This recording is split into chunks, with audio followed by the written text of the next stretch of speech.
Hi everyone, and welcome to episode number 14 of Full Throttle Infinitely Wide, the Motorsports Community Podcast. I'm Preston, and I'm joined by Mike and Craig.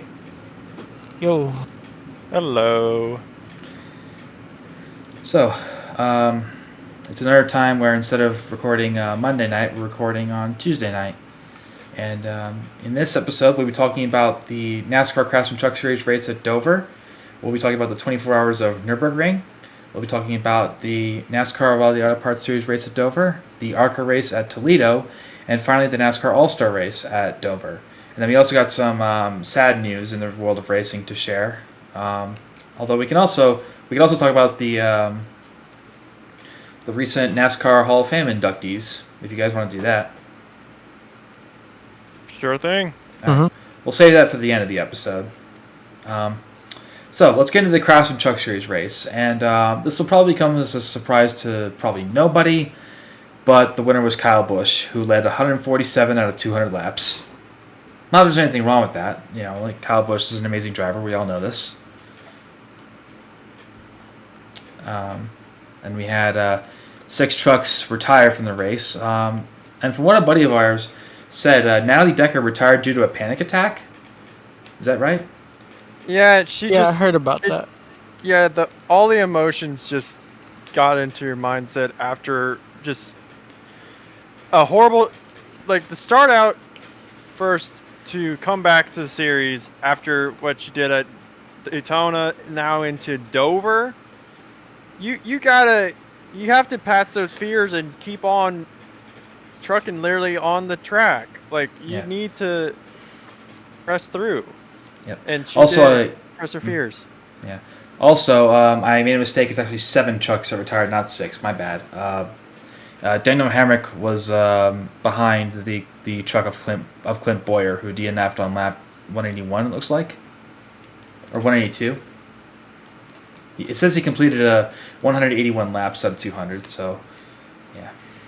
I think his head was not comfortable in there, like they said on the broadcast. Yeah. The other trucks that retired were Carson Hocevar, Luke Baldwin, Cole Butcher, Caleb Costner, and Destiny Spurlock. Yeah, it really sucks that Spurlock's day ended the way it did. I mean, as we know, Destiny is now the first African American woman to race in a national NASCAR race. And I have to say this also: the race ended in a fuel mileage race. Yeah. At the end, around 7 of the cars actually ran out of fuel at the end of the race. Yeah. Mike, do you have any thoughts on this race? I didn't get to watch much of it, but from what I did watch, it's honestly, I don't really have any comments. I gotcha. All right, so let's move on to the 24 hours of the Nurburgring. This I didn't get to watch fully because of my sleep schedule. I did watch quite a bit of because I was rooting for a particular car. Yeah. The winning drivers were, and hopefully I pronounced their names right, Mauro Engel, Maxime Martin, Fabian Schiller, and Lucas Stoltz, driving the number 80 Mercedes-AMG GT3 Evo. And they were one of only 6 cars to complete all 156 laps that were elapsed in the 24 hours. And in case y'all are wondering where Max Verstappen finished, his team unfortunately finished 37th due to a drive shaft error. Yeah. It kind of sucks. They were running really well. I was really hoping that they would finish well, but I mean, maybe to some people, the top 40 isn't that bad, but it's still a bit of a bummer that they went from contending for the win to finishing where they finished. And 159 out of the 161 entered cars actually started the race. And I know, the Nürburgring layout that they use is a really long layout, over 15 miles, but still, that's just an absolute butt ton of cars. And insert James May. Good news! The Dacia Logan finished the race. Yeah. That is true. That was so much fun seeing a silly little car like that on track with the GT3 cars. Yeah. Was the Dacia literally the replacement of the project, like any Garage 56 car? Not that I know of. No. As a noted of the Le Mans, but instead of the 24's Le Mans, it's for the Nurburgring. They probably put it for the Nurburgring only. Yeah. Yeah. So like But I said, there was a lot of situations involved with that track. Every single turn of the way. Yeah, there was a really nasty. Yeah. It was nasty weather. Yeah. And there was a nasty crash that I saw early in the race with the 64 car, like taking out part of the barrier. I love some of the cars in it as well. Like you had that BMW wagon, a few like vintage Mercedes, like 90s era DTM like cars. I love the variety that always shows up at the Nurburgring 24 hours. Mm-hmm. So, yeah, like I mentioned, I didn't get to watch all of it, but from what I did see of it, pretty fun race, I would say. And gives me more reason to believe that I made a good choice paying for Racer Plus this year. Yep. Hoping next year the famous Opel Manta comes back, because it didn't race this year. Yeah. Got any more comments on that before we move on? No. No? Okay.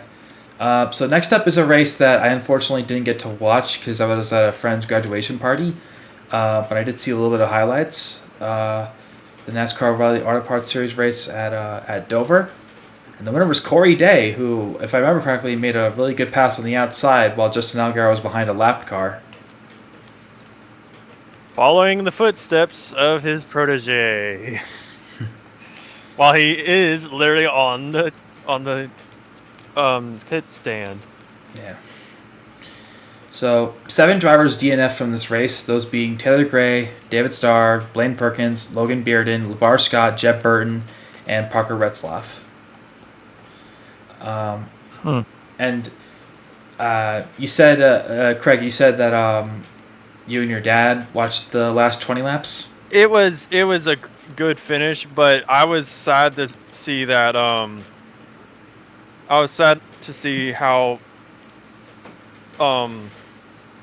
how it ended up for Justin Allgaier after dominating for so much of that race. Yeah, he led 71 laps. Was that the most laps led in that race? Was. Yeah, he was on fire on that race. But we have to give congrats to Swalich finally not just finishing another race out of his veneer of lucky clovers, but he finally finished another race that I was proud to see him get a top 5. Yeah. Sam Mayer, Austin Hill finished up the top 5 out of that list. Brandon Jones, Carson Quaffle, Ryan Sieg, Sammy Smith, and Anthony Alfredo rounding out the top 10. Or as a buddy of ours, or a buddy of mine at least, likes to call the Pasta Boy. William Swalich. When I think of William Swalich, I think of just how overpowered he is in NASCAR 25. I'm not sure if I mentioned that in a previous episode, but he is definitely overpowered in that game. Not that there's a problem with that. I'm just saying that because he wins a lot and gets a lot of pole positions. Yeah. Is he Ryan Newman of the 2003 season? You can call it that, but anyway, I think it's time to move on to the ARCA race at Toledo. And the winner of this race was Tristan McKee, and there were a few cars that DNF'd, and I didn't get to see this live, but I saw on Instagram there was like at least a 3-car crash that took out part of the foam barriers. Was this was this East or West? This wasn't either. This was the the top ARCA series. Okay. And from what I saw of it, it was a fun race, and it actually soon after it, I looked on the NR 2003 fan website to see if there was a track of it, and there is a mod of it. Nice. Yeah. I wonder if it can fit off. I wonder if it can fit 43 cars. Although I have my doubts about that. And this felt like a really old school race because only 7 drivers finished on the lead lap, including one of those was Isabella Robusto. I wonder if she's going to get a win this year. I'd like to see that.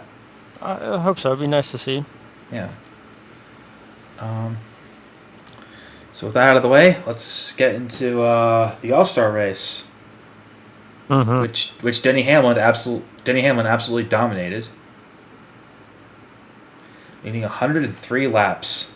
But how about Eric Jones and Connor Zilic being in the top 5, and Austin Dillon being in the top 5 too? I was expecting like Zilic to not do well, but I was shocked to find out even on his first try. He didn't get to do it last year with the Xfinity after the Talladega moments of his wreck on the last lap last year. Still not used to it being called a rally, huh? Yeah, I know. But it was Xfinity last year, so I'll give you like a pass on that. Yes. But we need to bear in mind this is the first finally a good competitive race that was not road course but oval related, that Zilic was running up front and would have had a chance for Hamlin for those last few restarts. Yeah, he would have had a shot if it wasn't for that equipment violation that he had. Yeah, it was. Yeah, just a quick note on getting the names confused every now and then. A friend of mine has started calling it the Bush Affinity Wide, combining like his last 4 names. So yeah. I've been calling it that. And by the way, Fox done goofed. They initially thought that Zilic had a too many men over the wall violation, but they goofed up. It was actually equipment violation. And funny thing about this race, I was commentating on it in a little Discord thread that I do, and a buddy of mine sang along to one of the songs that Fox played before a commercial, that being "Bouncing Off the Walls" by Sugar Cult, which, by the way, is a freaking badass song. Yeah. If you haven't heard of it, you should. It's really good. We just can't play it in here because of copyright laws, and I think that if we try singing it, then we'll probably trigger the copyright bots. So that was pretty funny. I remember that when I first heard that song on a NASCAR broadcast, I'm like, oh my god, this is the best thing ever. Anyway, my love of punk rock aside, I thought the All-Star race was a good race, but I can't help but wonder why Dover's not a points race this year. I mean, they have to use the branding of the track ownership, spread right. They have to do organization, please, of who's has the track ownership and shift it to somewhere else. Yeah. Stinking Patrick lines. I don't know. I just I don't want to see Dover get completely removed from the schedule. I know people give it a lot of crap, but I think it's an all right track for what it is. I have to say one thing about if they're going to do an all-star race. What? They have to... I think they have to take away... You have to choose one or the other. North Wilkesboro or Bowman Gray. You have to choose one or the other. If you can have both. And now that you mentioned North Wilkesboro, I know people are really skeptical about it, but I have hope it'll be a good race.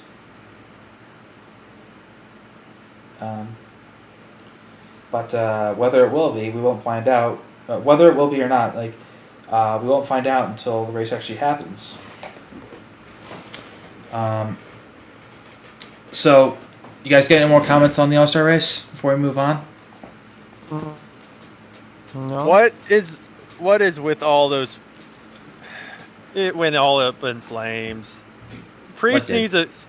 Priest, you need to stop being the test dummy. Yeah, that was. That's a true statement.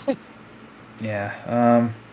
He pulled a Darlington Kevin Harvick again. Oh my gosh. Yeah. So, so that's all the race recaps we got. And now for some sad news in the world of racing. We, as I found out about like an hour or so ago, maybe an hour or two ago, a track that used to have NASCAR races and IndyCar races is closing down soon at the end of this year. Can anyone guess what it is? Please don't say Portland. Pikes Peak International Raceway in Fountain, Colorado. Mm. Yeah. That was my second worst guess to hear from. Gosh darn it. Yeah, that really sucks because, like, as someone who Your lives in hometown Colorado... track. What's sorry, Mike? I said that's your hometown track. Or was. Well, I like to refer to Stafford Motor Speedway as my home oval because I used to live like 11 miles from there. But I know what you mean.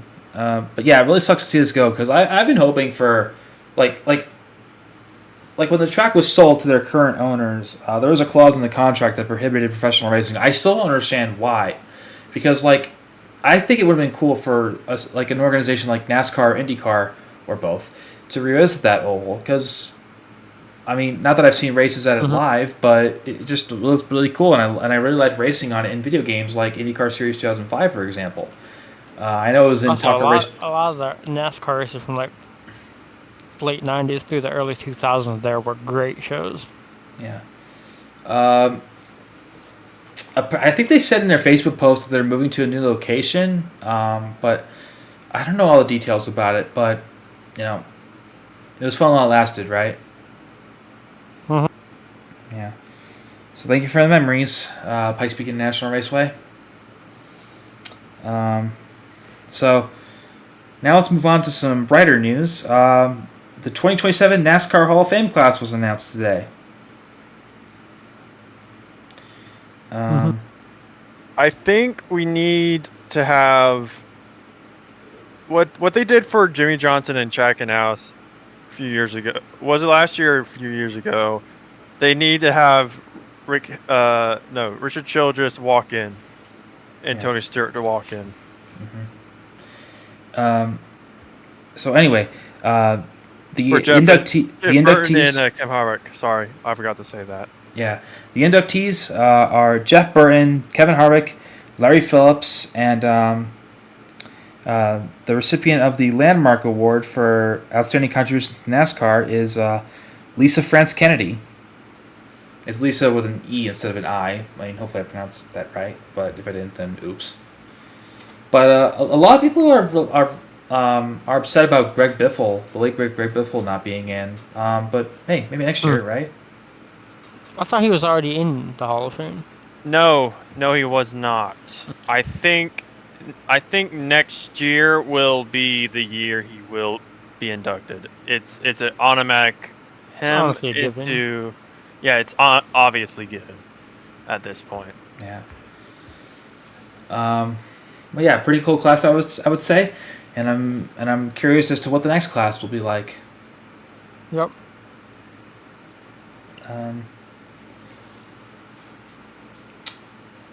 And also one more thing, another topic we can talk about. We got the Indy 500 this weekend. Don't forget. Although the question is Alexander Rossi going to race, considering what he's been at the hospital for? It's. I feel like if Rossi can't race, I really don't. This is where the opportunity could happen, but I know they said in the comments of like everybody else's like surroundings. I would not be surprised if Hocevar says, "Yeah, I'm going to do a double just to be a replacement driver." Because Rossi's part of the group, right? Which group? With Andretti and or was he Ed Carpenter? Can't remember off the top of my head. I'm trying to remember if Rossi was Ed Carpenter or Andretti Moto Group.